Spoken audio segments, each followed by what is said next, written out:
खामोशी को कभी करीब से महसूस किया है, या यूं कहूँ कि कभी ऐसा लगा है कि जिंदा हो, सांस ले रहे हो, चल रहे हो, सुबह उठते हो, जॉब पे जाते हो, जॉब से आते हो, लेकिन खुशी नहीं है अंदर, मर से गए हो। कितनी दफ़ा ऐसा हुआ है। हम भारत के लोग हैं और ना जाने हर दिन कितने लाखों करोड़ लोगों के साथ ही होता है। मेरे साथ यह हो रहा है। कभी सोचा ना था कि मैं कभी ऐसा भी हो जाऊंगा, हर किसी से बात करने वाला, हर किसी को खुश रखने वाला, चाहे वो मिमिक्री हो, वॉइस ओवर आर्टिस्ट हो या रेडियो जॉकी की आवाज़ हो।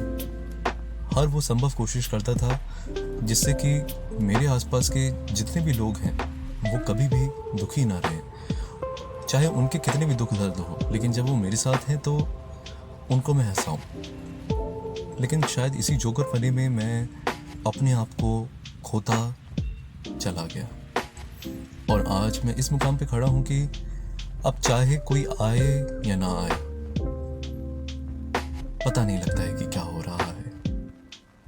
टैलेंट खूब है, जानता भी हूं कि चीजें गलत कर रहा हूं, लेकिन क्या करूं, कुछ करने का मन ही नहीं लगता है। अब मेरी दुनिया सिर्फ मेरी माँ और मेरे परिवार तक सिमट गई है।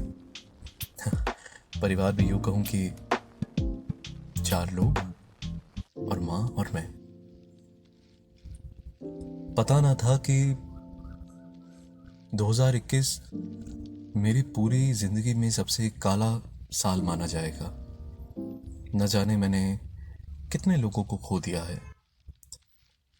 बाप की अहमियत तब पता लगती है जब वो सर पे नहीं होता है। बाप की अहमियत तब पता चलती है जब वो हमें छोड़ के चले जाते हैं। जिम्मेदारियां, दिक्कतें, परेशानियां, घर चलाना, ये सारी चीज़ें लड़कों और लड़कियों को बिल्कुल समझ नहीं आती है, क्योंकि उनके पिता उनके ऊपर एक प्रोटेक्टिव शील्ड की तरह काम कर रहे होते हैं।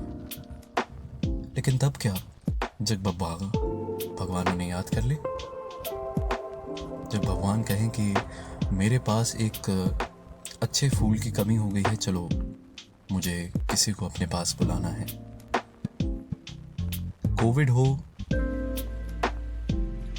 निपा वायरस हो, या कितनी भी लहरें आ जाए,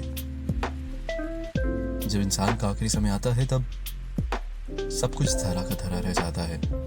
उसके बच्चे, उसकी बीवी, उसके सपने, उसकी जिंदगी, उसके ख्वाब, खुशियाँ, गम, सब का सब यहीं रह जाता है। और जो बचे हुए लोग होते हैं वो उनकी याद में तड़पते रहते हैं, जैसे कि मैं तड़प रहा हूँ। पहले बहुत सारे दोस्त हुआ करते थे, दोस्तों से घिरा रहता था, रिलेशंस में डूबा रहता था, अच्छा लगता था हर किसी से बात करना। अब पता नहीं ऐसा क्यों हो रहा है कि मैं अब अंदर ही अंदर खो चुका हूँ, गुम सा हो चुका हूँ। लोग कहते हैं किसी के जाने से जिंदगी नहीं रुक जाती, तुम्हें चलना ही पड़ता है। चल रहा हूँ, लेकिन चल नहीं रहा हूँ। अंदर आंसुओं का इतना सा गुबार है। क्या माँ के सामने रहूं? बिल्कुल नहीं। उनके सामने रहूंगा तो उनकी तबीयत और खराब हो जाएगी। न जाने कितने लोग हैं जो ऐसा महसूस करते हैं, कितनों के माँ नहीं है, बाप नहीं है, फिर भी वो कहीं ना कहीं आगे बढ़ने की कोशिश कर रहे हैं। लेकिन मुझे बचपन से ही पिताजी ने कभी किसी चीज़ की कमी नहीं होने दी। जो चीज़ बोलता था वो ले आते थे। कभी उन्होंने हाथ नहीं उठाया, कभी भी उन्होंने गुस्से से नहीं बोला। बेफिक्र था, बेखौफ था। अब डर भी लगता है, अब फिक्र भी होती है, अब टेंशन भी होती है कि क्या वाकई कामयाब हो पाऊंगा या नहीं। क्या शादी होगी तो क्या किसी अच्छी लड़की से हो पाएगी भी या नहीं। जिम्मेदारियों का जो ये तांता है, ये जो सिलसिला है, वो निभा भी पाऊंगा या नहीं। क्या करूं,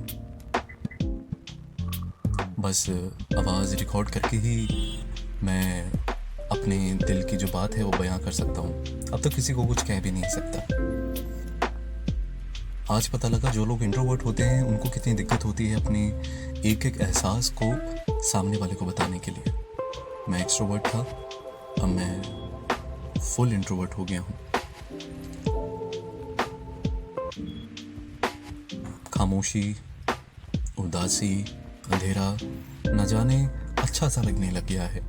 उम्मीद की किरण है, भगवान जी हैं, प्रे करता हूँ कि कुछ ना कुछ मुझे आज्ञा दे कि मैं आगे बढ़ सकूं, लेकिन खुद को पहचान नहीं पा रहा हूँ।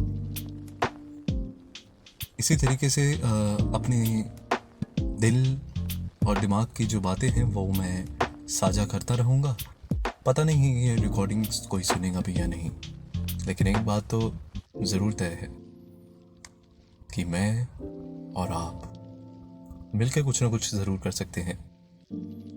अगर ये बात, ये मेरा जो शब्द है, अगर अच्छे लगे हों तो इसको सुनिएगा ज़रूर, क्योंकि बड़ी दिक्कत होती है, तकलीफ़ होती है कि